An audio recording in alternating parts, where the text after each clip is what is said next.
Selamat sore. Perkenalkan, perkenalkan nama saya Grady, Grady Yonas, asal dari Bandung, dari Jemaat Merbabu.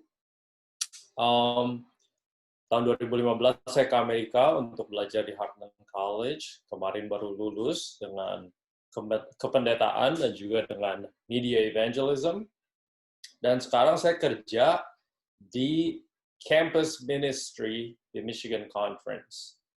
Posisi saya sekarang di sini adalah Associate Program Director.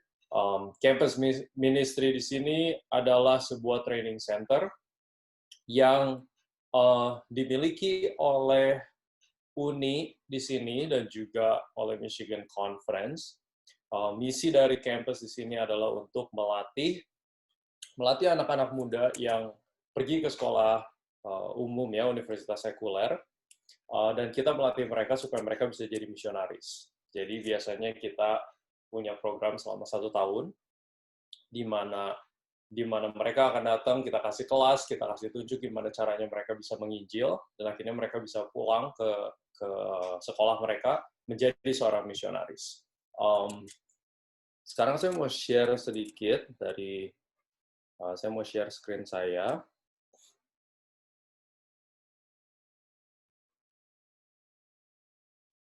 Oh ya, BTW kalau misalnya teman-teman mau, kalau misalnya teman-teman pede mau nyalain videonya juga boleh. Saya lebih senang kalau misalnya bisa lihat lebih banyak muka. Kalau misalnya ada respon juga selama saya bicara, feel free untuk kasih komen, atau mau ada pertanyaan di tengah-tengah, nggak masalah. Kalau ada pertanyaan, potong saya aja, nggak apa-apa. Ya, oke. Nah, lebih enak nih. Oke. So, sebelum saya mulai, saya pengen share ini dulu sama teman-teman. Website kita, campushope.com. Kalau misalnya teman-teman mau cari tahu tentang apa sih yang kita lakuin, kalian bisa pergi ke website kita. Di website kita juga, sekarang kita lagi kerjasama sama General Conference untuk ngadain atau nyelenggarain yang namanya One Year in Mission. One Year in Mission. Dan tempat saya sekarang ini di Michigan adalah salah satu pusatnya untuk tahun ke depan. Dan saya akan terlibat dalam pelatihan untuk tahun ke depan. Kalau misalnya teman-teman punya Instagram atau Facebook, bisa juga cek page kita di Campus MIPCM. Nah, kalau misalnya teman-teman masih punya Facebook, ya saya tahu Facebook ada ketinggalan zaman gitu kan. Kalau misalnya masih pakai Facebook, boleh cek Facebooknya kita, karena di Facebooknya kita tuh ada banyak interview sama orang-orang yang udah sukses di public campus ministry. Banyak dari mereka adalah sekarang mereka punya PhD, mereka ngajar di Harvard, dan mereka orang Advent. So, mungkin teman-teman belum pernah dengar yang namanya Dr. David Williams, orang dari Saint Lucia, orang Advent. Dia sekarang itu jadi chair di salah satu departemen di Harvard. Dan kita punya interview sama dia. So, kalau teman-teman masih punya Facebook atau yang nggak punya, silahkan buka lagi. Nanti cek ke Facebook page kita, karena kita punya banyak interview dengan banyak orang-orang Advent yang sukses menjadi seorang misionaris dan juga sukses secara akademik di secular universities. Dan beberapa minggu lalu juga kita mengadakan wawancara dengan pendiri GYC di Amerika. Oke, kita lanjut. Saya mau share sedikit. Saya mau ngomong dulu. Terima kasih tadi Pendeta Wenas. Saya rasa ini memang tuntunan Tuhan, karena saya rasa Pendeta Wenas sudah nge-share semua hal yang pengen saya share. Jadi, luar biasa banget. Sampai kutipannya, sampai ayat-ayatnya. Persis banget, dan saya rasa ini memang tuntunan Tuhan supaya kita bisa ada di satu rencana yang satu pola pikir yang mirip gitu ya. Tapi sekarang di sesi kali ini kita mau ngomongin soal praktikalnya. Oke, so di foto di sini, kalau misalnya teman-teman bisa lihat, ini adalah di depan rumah saya di Michigan. Ini adalah rombongan yang saya bawa dari campus, dari Secular University. Saya bawa mereka ke GYC. So, kemarin ini di Desember, saya bawa kurang lebih 20 orang barengan sama saya. Kita sama-sama traveling ke GYC, dan puji Tuhannya, di GYC ada 2 orang dari teman kami yang memutuskan untuk dibaptis. Ada 2 orang, yang satu tumbuh sebagai seorang Kristen, yang satu lagi tumbuh sebagai seorang ateis, dan mereka memutuskan untuk dibaptis. Nah, kalau misalnya teman-teman lihat, kita di sini tuh apa ya, benar-benar kayak keluarga lah.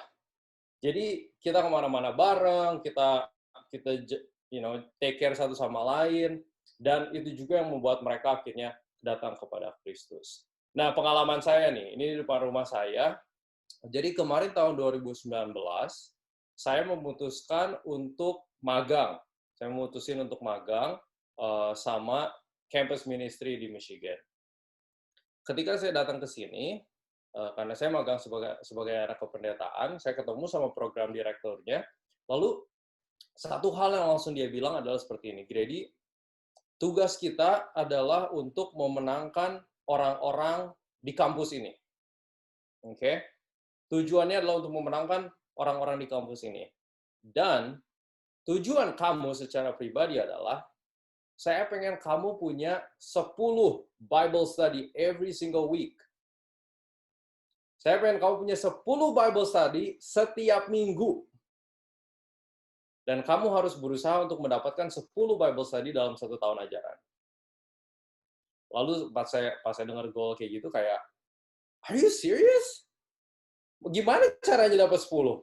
Saya aja nggak pernah ngasih Bible study ke 10 orang secara sekaligus gitu. Kayaknya impossible banget. So, setelah dikasih goal seperti itu, saya berusaha keras. Berusaha keras, cari Bible study. Tapi dalam proses ini nggak gampang banget. Sampai akhirnya, beberapa kali, saya harus bertanya kepada diri saya sendiri. Saya bertanya, kenapa sih saya harus evangelize? Kenapa sih saya harus menginjil? Dan akhirnya, pertanyaan itu menggiring saya ke pertanyaan yang lebih dalam. Apakah saya benar-benar mengasihi Yesus? Apakah saya benar-benar merasakan berkat dengan mengenal Yesus?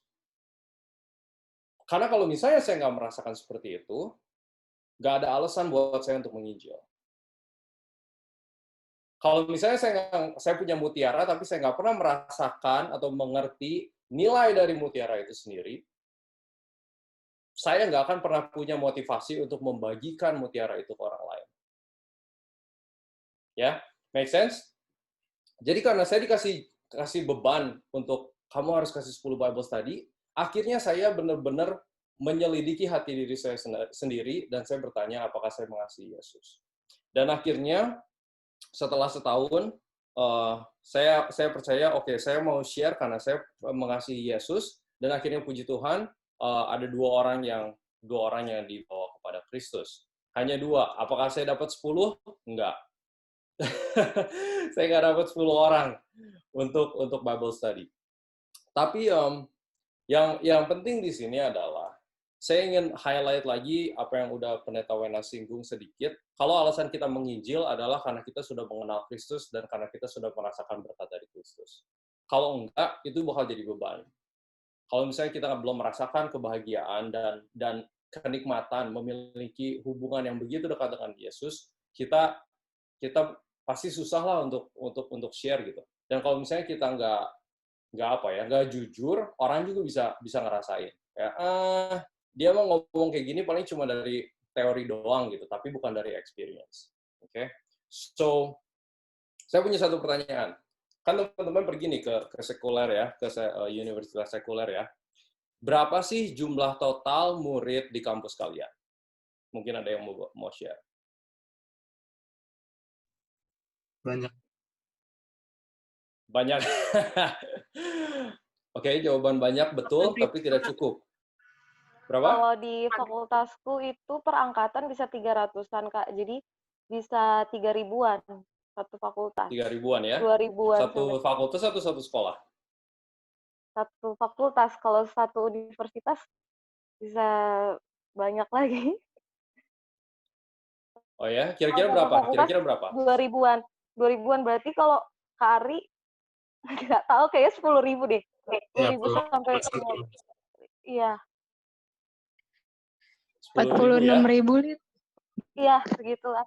Di mana berapa, Kak? 46.000. 46.000. Tahun lalu.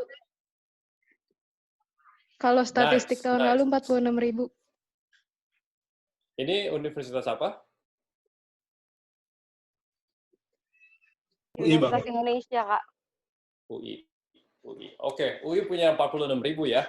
Kampus saya di sini ada 50.000. Mirip juga. Berarti size-nya kurang lebih sama. Nah, sekarang ini yang saya mau tekenin. Mungkin teman-teman juga berpikir ya, kenapa sih, saya juga dulu suka mikir kayak gini, kenapa sih gereja selalu ngomong soal baptisan? Kenapa sih gereja atau kayak bos saya gitu ya, kenapa sih dia harus ngasih saya 10 Bible study? Kenapa harus angka 10? Dan saya tuh struggle gitu kan, secara nggak langsung, angka itu tuh menjadi goal, betul ya? Jadi tujuan ya. Dan saya tuh struggle, apakah sebenarnya itu alkitabiah atau enggak sih? Apakah ini yang Tuhan pengen? Apakah kita harus ngomong soal angka? Dan jawaban yang saya dapat adalah, kalau teman-teman mau buka, kita buka yuk ke Matius 28, ke Amanat Agung, Matius 28 ayat 18-20. Mungkin ada yang mau bacakan?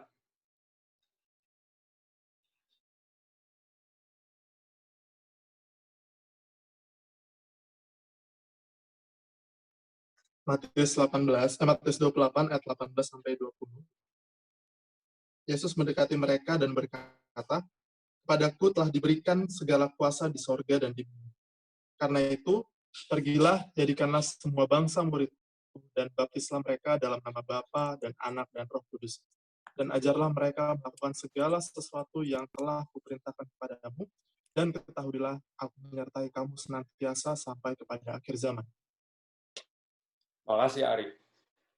Pertanyaan dari ayat ini. Perhatikan ayatnya ini baik-baik ya. Berapa banyak jiwa yang Tuhan mau dalam ayat ini? Semua bangsa. Semua ya. Kalau kita ngomong semua, apakah ada satu orang yang kita lewatkan? Enggak ya. Berarti semuanya, every single one has to be one for Christ. Oke? Kepada siapakah amanat agung ini diberikan ketika Yesus naik ke surga? Dan kalau ngomong soal jumlah,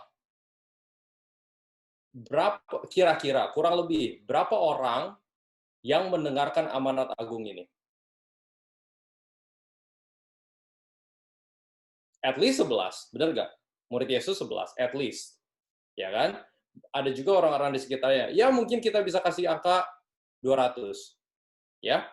Tapi amanat agung yang Tuhan berikan kepada mereka adalah, kamu harus menjangkau semua orang di dunia. Kira-kira goal itu masuk akal atau enggak? Enggak. Tapi kalau kita mau jadi pengikut Yesus, kenapa kita nggak ambil goal yang Tuhan Yesus mau kasih sama murid-muridnya untuk jadi personal goal kita? Dengan kata lain, kalau ngomong soal PCM, saya pengen teman-teman punya goal yang besar. Oke? Saya pengen teman-teman punya goal kalau satu kampus UI akan mengenal Kristus Yesus. Dan ini bukan goal dari saya. Ini goal dari Yesus Kristus. Matius 24 ayat 14 berkata, sampai Injil ini diberitakan ke seluruh dunia, baru akhirnya akan datang. Right? Jadi dengan kata lain, kenapa kita nggak ambil goal dari Yesus Kristus itu untuk lalu apply goal itu ke kampus kita? Yesus bilang semua bangsa, semua warna kulit, siapapun yang kita temui dalam kampus, mereka harus dibenarkan dalam Kristus. Oke? Jadi sekarang kita transisi nih. Yuk kita ngomongin soal goal. Kita lebih praktikal. Saya rasa Pendeta Wena sudah ngasih fondasi yang kuat banget. Saya nggak akan kasih fondasi lebih lagi. Tapi yuk kita ngomongin soal goal. Menurut Matius 28, goal di dalam kampus kalian adalah untuk menjangkau setiap murid. Murid anak tahun pertama sampai tahun terakhir, kita menjangkau semuanya. Anak yang masih ngambil sarjana, anak yang master, anak yang PhD, ambil semuanya. Untuk Kristus. Dan saya mau kasih pengalaman. Teman-teman saya di sini, di kampus Michigan State, kebanyakan mereka adalah anak-anak PhD. Anak-anaknya juga bukan dari anak-anak Amerika, mereka datangnya dari Ghana, mereka datangnya dari negara-negara di Eropa, dan mereka teman-teman saya. Beneran nih, seriusan. Kalau misalnya saya ngomong sama mereka soal apa yang mereka pelajari, salah satu teman saya belajar soal nematode. Saya nggak pernah ngerti apa yang namanya nematode. Nggak pernah seumur hidup saya dengar yang namanya nematode gitu ya. Tapi kerinduan hati saya itu untuk memenangkan dia kepada Kristus. Dan sekarang, walaupun kadang-kadang dia suka bawa saya ke laboratoriumnya dia, ke kantor kerjanya dia, kita berteman, saya ajak makan dia ke rumah saya, yuk makan, saya masakin buat dia, vegetarian. Lalu dia kayak, wow, ini enak banget, ajarin saya masak dong. Akhirnya kita berteman, sampai-sampai beberapa bulan lalu dia menikah. Dan menikahnya tuh kecil, cuman beberapa orang dan teman dekat doang yang diundang, dan tebak, saya ada di situ. Padahal saya kenal sama dia baru 6 bulan doang. Men, kalau misalnya sama teman-teman berdoa, Tuhan tolong kasih saya jiwa di kampus ini, Tuhan akan giring teman-teman ke jiwa yang betul-betul membutuhkan Yesus. Dan kalau teman-teman punya mindset. Nah, ini pentingnya juga kalau ngomong soal goal, kita ngomongin soal mindset. Kalau mindset teman-teman adalah, saya ingin membagikan Injil kepada setiap orang, setiap percakapan yang teman-teman setiap percakapan yang teman-teman punya akan mempunyai tujuan untuk memenangkan mereka kepada Kristus. Kalau misalnya, saya nyamperin orang ini yang punya PhD ini, lalu saya minder, saya bilang, aduh, saya lulus aja belum, saya masih magang, saya nggak yakin sebenarnya saya mau ngejangkau dia atau enggak, saya nggak akan pernah mengabarkan Injil sama dia. Tapi kalau kita punya mindset, setiap orang di kampus ini harus dimenangkan, Tuhan akan memberikan teman-teman keberanian untuk melakukan hal itu. Itu pentingnya goal. Dan ingat, goal ini bukan dari saya, tapi goal ini dari Tuhan Yesus sendiri. Yesus yang bilang, nggak ada satu orang pun yang terkecuali. Setiap orang harus menerima Injil. Setiap orang memiliki hak untuk mendengarkan Injil Kristus. Dan kamu, teman-teman, adalah jalannya yang Tuhan pakai. Mungkin teman-teman nggak akan pernah melihat orang itu lagi. Mungkin teman-teman nggak akan pernah ngobrol sama orang itu lagi. Kenapa kita nggak pakai kesempatan itu untuk menjangkau dan berteman dengan mereka untuk memenangkan mereka kepada Kristus? Nah, ngomong soal big goal, saya pengen kasih goal kedua untuk teman-teman. Selain untuk menjangkau seluruh jiwa dalam kampus, goal selanjutnya adalah, kenapa teman-teman nggak memiliki goal, atau teman-teman harus memiliki goal, supaya teman-teman bisa berbakti di kampus, atau supaya teman-teman punya gereja di dalam kampus. Oke? Kedengarannya rada gila nih, soalnya kan beberapa kampus nggak terlalu suka soal agama. Tapi ini pengalaman saya dari campus dari PCM di sini ya. Dulu PCM itu mulainya dari Ann Arbor, Michigan. Dan mereka punya visi seperti itu. Kenapa kita nggak menjangkau seluruh murid di kampus ini untuk Kristus? Dan akhirnya itu yang mereka lakukan. Mereka mulai ngejangkau. Akhirnya grup mereka begitu besar. Dalam satu kampus loh ya. Dalam satu kampus jumlah mereka begitu besar sampai-sampai mereka akhirnya bilang, kenapa kita nggak bikin gereja di dalam kampus? Dan sampai hari ini, University of Michigan, salah satu top secular university di Amerika, punya kebaktian untuk orang-orang Advent di dalam kampus. Jadi setiap hari Sabat, orang-orang Advent nyewa satu ruangan atau nge-book satu ruangan di dalam kampus, dan mereka punya kebaktian sendiri. Nah, pertanyaan saya adalah, kenapa kita nggak punya visi yang sama gitu? Kenapa kita nggak punya visi misi yang sama? Yuk, tujuan kita adalah saya pengen bikin grup ibadah di UI. Yuk, saya pengen bikin grup ibadah di Universitas Surabaya. Yuk, saya pengen bikin grup ibadah di nggak tahu Unpar. Ya, kenapa kita nggak punya visi seperti itu gitu? Dan akhirnya gereja saya di sini sekarang di East Lansing di Michigan State University, gereja saya itu cuma 1 blok dari kampus. Ini adalah hasil pekerjaan Tuhan juga. Beberapa tahun sebelumnya, mungkin puluhan tahun sebelumnya, ada orang-orang yang memiliki visi misi seperti ini. Kami ingin mendirikan gereja yang dekat sama kampus. Nah, saya pengen teman-teman juga punya visi misi seperti ini. Yuk, kenapa kita nggak bangun gereja yang dekat sama UI? Kalau udah ada, nggak masalah, bikin lagi. Karena, at the end of the day, kita harus mengabarkan Injil ke semua orang. Gereja yang udah kita miliki sekarang, nggak cukup. Nggak akan cukup untuk menangani semua jiwa yang akan kita menangkan. Yuk, kita sama-sama punya mindset, yuk kita plan, kita build gereja yang baru. Sampai jumlah kita bertumbuh, yuk kita mulai yang baru. Oke? Itu ada dua goal yang pengen saya teman-teman miliki. Dan satu goal yang terakhir, kita udah ngomong secara gambaran besar ya. Kita udah ngomong menangkan satu universitas, kita udah ngomong bangun satu gereja. Nah, sekarang kita mau ngomong soal personal goal. Apa sih goal kamu sebagai seorang individual? Apa sih goal kamu sebagai murid Advent yang bersekolah di secular university? Saya mau challenge teman-teman. Mulai sekarang, yuk kita sama-sama berdoa supaya dalam tahun ajaran depan, teman-teman bisa membawa 1 jiwa kepada Kristus. Just one. One baptism for each of you. 1 jiwa. And I want to challenge you because this is important. Ini penting.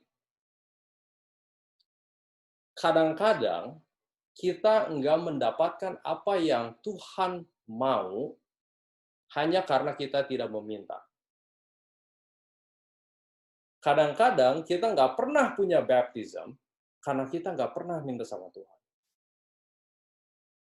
Nah, sekarang saya mau challenge. Mulai tahun ajaran depan atau mulai even dari sekarang, lagi liburan, sekolah udah mau selesai atau udah selesai, lagi summer kayak gini, lagi liburan kosong, mulai berdoa, Tuhan, tahun ajaran depan, saya pengen bawa 1 jiwa kepada Tuhan. Dan saya nggak berbohong, kalau misalnya teman-teman berdoa seperti itu, saya sendiri sudah mengalaminya, Tuhan akan memberikan jiwa kepada teman-teman. Hanya dengan kasih karunia Tuhan, karena tahun kemarin kita punya 2 baptism. Ada 2 anak muda yang memberikan jiwanya kepada Tuhan. And guess what? Salah satu dari mereka sekarang mau jadi misionaris selama 1 tahun. Puji Tuhan! Like it's the working God. There's nothing that you did to win them. Semuanya hanya adalah karena kasih karunia Tuhan. Nah, sekarang saya mau challenge teman-teman, doakan 1 orang, atau Tuhan tolong berikan saya 1 baptism. Kenapa baptism? Ini adalah alasan lain yang saya pengen bagikan sama teman-teman juga. Kalau jujur, beberapa dari teman-teman pasti ada yang begitu semangat untuk menginjil dan ada beberapa teman-teman yang agak sungkan, agak ragu-ragu untuk menginjil. Betul? Ya, nggak semua orang biasanya di PCM itu semangat untuk menginjil. Nah, biasanya teman-teman yang semangat itu punya beban. Yuk kita menginjil, tapi kayaknya susah banget itu mau diajak ya. Kayak, yuk bikin acara, yuk bikin ini, kayak susah banget, yang lain pada nggak mau gitu. Nah, here's the thing. kalau misalnya teman-teman punya baptisan, satu jiwa yang kamu bawa akan merubah PCM. Satu jiwa yang kamu bawa akan merubah bagaimana cara mereka berpikir. Dan ini yang saya alami juga. Kenapa sih evangelism kadang-kadang nggak excited? Karena kita nggak ngelihat hasilnya. Karena kita nggak ngelihat gitu kayak, wow, ternyata ini tuh benar-benar bekerja ya. Kayak, wah, Tuhan tuh sebenarnya ada ya. Kita tuh nggak punya pengalaman seperti itu. Dan penting sekali buat kita orang muda untuk mengalami apa sih yang namanya sukacita membawa seseorang kepada Tuhan. Apa sih, gimana sih rasanya kalau misalnya, apa ya, saya tuh ngasih Bible study sama orang dan orang itu tuh dibaptis. Pengalaman seperti itu penting sekali. Nah, makanya saya tantang teman-teman untuk berdoa untuk satu jiwa. Yuk kita berdoa untuk satu jiwa. Karena jiwa itu bukan hanya akan menjadi seorang potensial di mana dia bisa menjadi seorang misionaris, tapi baptisan itu juga akan menyemangatkan PCM di Indonesia. Wah, kalau misalnya kita punya convention lagi di PCM, kita bisa bilang, kamu lihat, nih orang ini dibaptis gara-gara saya ngejangkau. Nih orang-orang ini dibaptis gara-gara PCM betul-betul bekerja. Dan amin, ini pasti pekerjaan Tuhan ya. Tapi PCM mau menjadi instrumen Tuhan untuk membawa jiwa kepada Tuhan. Dan itu adalah testimoni yang powerful. Nah, kalau misalnya teman-teman pikirkan juga, memenangkan jiwa itu, memenangkan orang muda, itu sangat penting.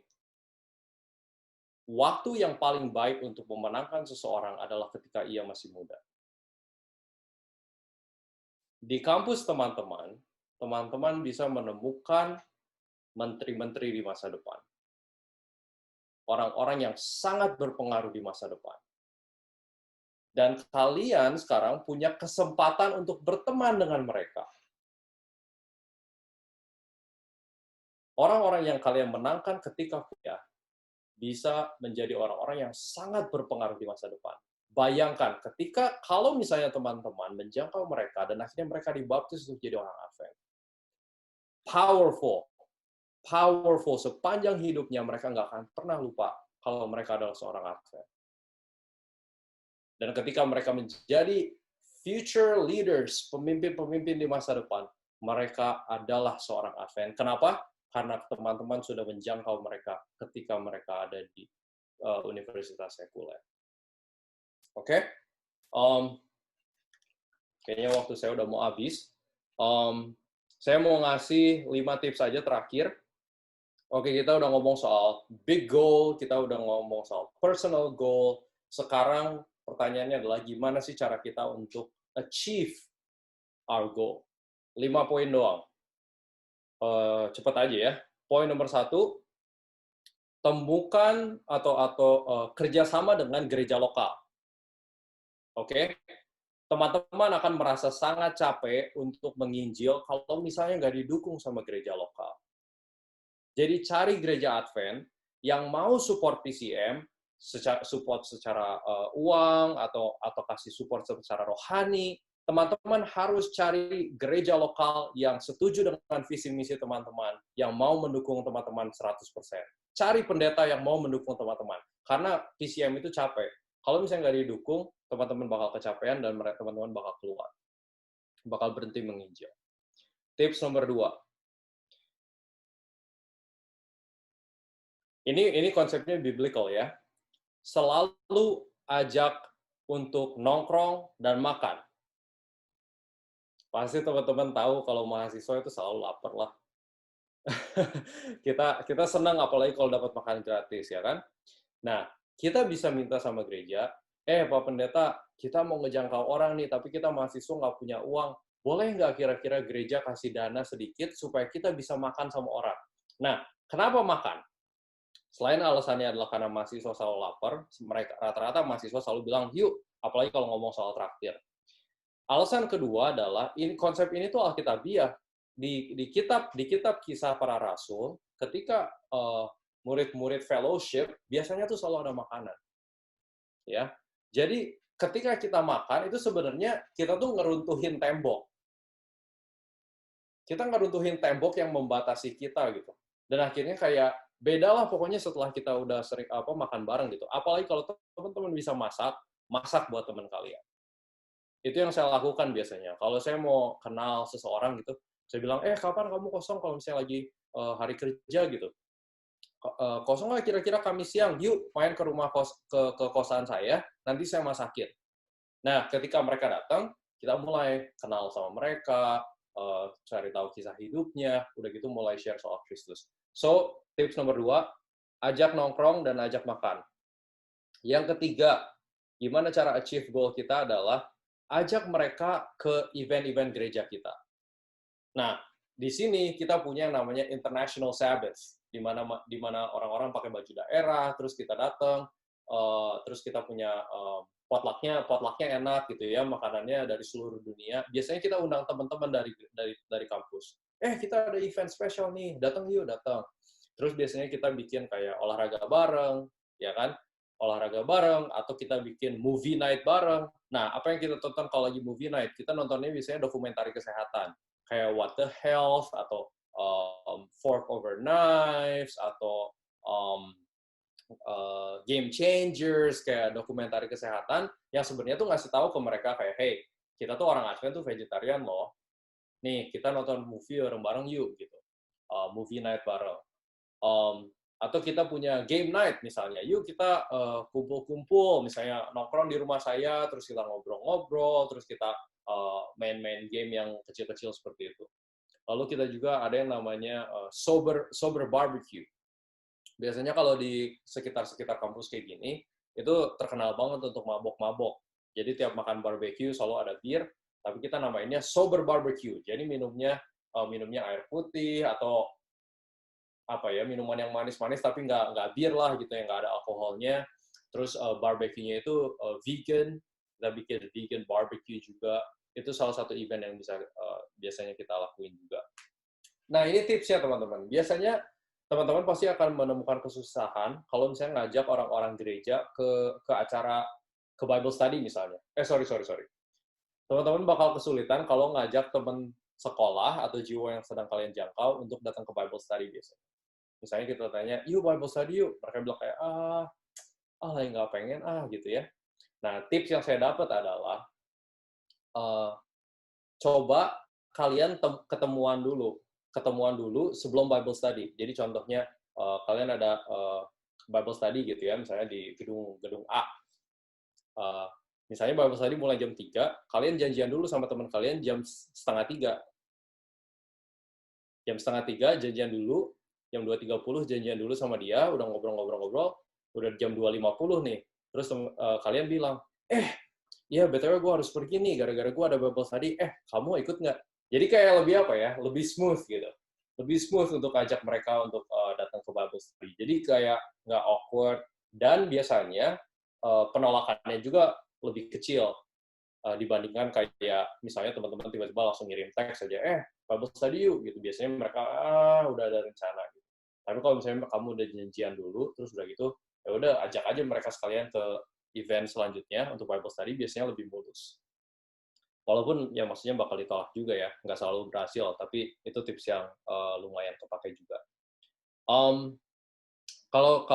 Kalau ini masih di tips yang ketiga untuk mengundang teman-teman ke event gereja, tips saya juga adalah jangan kerja 2 kali.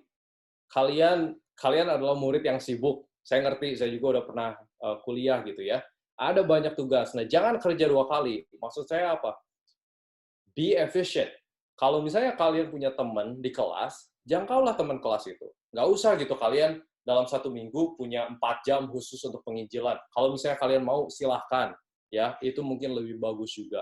Tapi kalau misalnya kalian nggak punya waktu, that's okay. Kenapa kalian nggak menginjil ketika kelas beres? Jadi kalian bisa ngelakuin 2 hal dalam sekaligus gitu loh. Nggak harus ngeluangin waktu 4 jam dalam seminggu, karena waktu kalian itu berharga. Kalau misalnya sibuk menginjil tapi nggak nggak setia dalam sekolah, salah juga. Ya, jadi jangan kerja 2 kali. Be efficient sebisa mungkin. Kalau makan siang, jangan makan siang sendiri. Cari makan siangnya sama teman. Karena kamu mau menginjil. Jadi nggak usah nyari waktu lain untuk menginjil gitu. Pakai aja jadwal kamu untuk menginjil. Kalau olahraga, ajak teman untuk olahraga bareng. Makan siang bareng. Jadi kamu ngelakuin apa yang harus kamu lakuin dan kamu juga menginjil, tapi nggak nambah waktu sama sekali.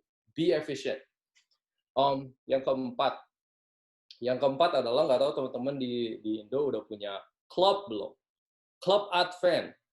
Bikin klub Advent di UI. Bikin klub Advent di, saya mau ngomong Unklab, tapi Unklab Universitas Advent ya. Jadi, ya, bikin klub. Kenapa? Kalau kalian punya klub, kalian bisa datang ke club fair untuk ngejangkau mahasiswa tingkat 1, cari tahu, cari kenal. Nah, yang susah juga adalah ada banyak orang Advent yang pergi ke secular university dan mereka berusaha untuk menghindar dari orang Advent. Dan salah satu tujuan kalian adalah untuk menjangkau mereka juga, untuk memenangkan mereka kembali ke gereja, untuk bikin mereka on fire lagi. Jadi kalau punya klub, kalian bisa bikin acara di kampus, kita bisa bikin sewa ruangan di sekolah untuk beribadah, kalian bisa Bible study di kafetaria, mau Bible study di perpustakaan. Kalau kalian punya klub formal nih, diakui sama kampus, gampang untuk melakukan seperti itu. Yang terakhir adalah survei. Kita di sini bisa ngelakuin survei juga, bikin kuesioner gitu ya, 5 pertanyaan kira-kira, bikin pertanyaan yang benar-benar mereka berpikir gitu. Salah satu pertanyaan yang pernah saya dengar adalah, seandainya kamu mati dan bertemu Tuhan, apa yang akan kamu katakan kepada Tuhan? Nah, pertanyaan seperti itu kan bikin orang mikir gitu ya. Terus nanti terakhirnya, kira-kira kalau misalnya kalian berminat, mau nggak Bible study untuk mempelajari kebenaran ini? Atau semacam itulah. Survei salah satu tips yang lain juga. So, ada banyak yang bisa saya bicarakan, tapi saya rasa itu tips pentingnya, itu tips yang praktikalnya, ngomongin soal personal goal, big goal, dan bagaimana kita mencapai goal itu sendiri. Semoga ini menjadi berkat buat teman-teman. Semangat terus untuk menjangkau. Saya rasa waktu sudah sangat singkat. Nggak lama lagi Tuhan Yesus akan datang. Dan kalau teman-teman percaya hal itu, dan kalau teman-teman percaya bahwa Yesus akan datang, saya rasa ini adalah waktunya yang harus kita lakukan untuk menginjil. Nggak ada waktu lain untuk menginjil. Sebanyak mungkin, yuk kita menginjil, yuk kita menangkap jiwa, dan yuk kita punya goal Tuhan Yesus itu sendiri untuk memenangkan semua bangsa untuk kerajaannya. Tuhan memberkati.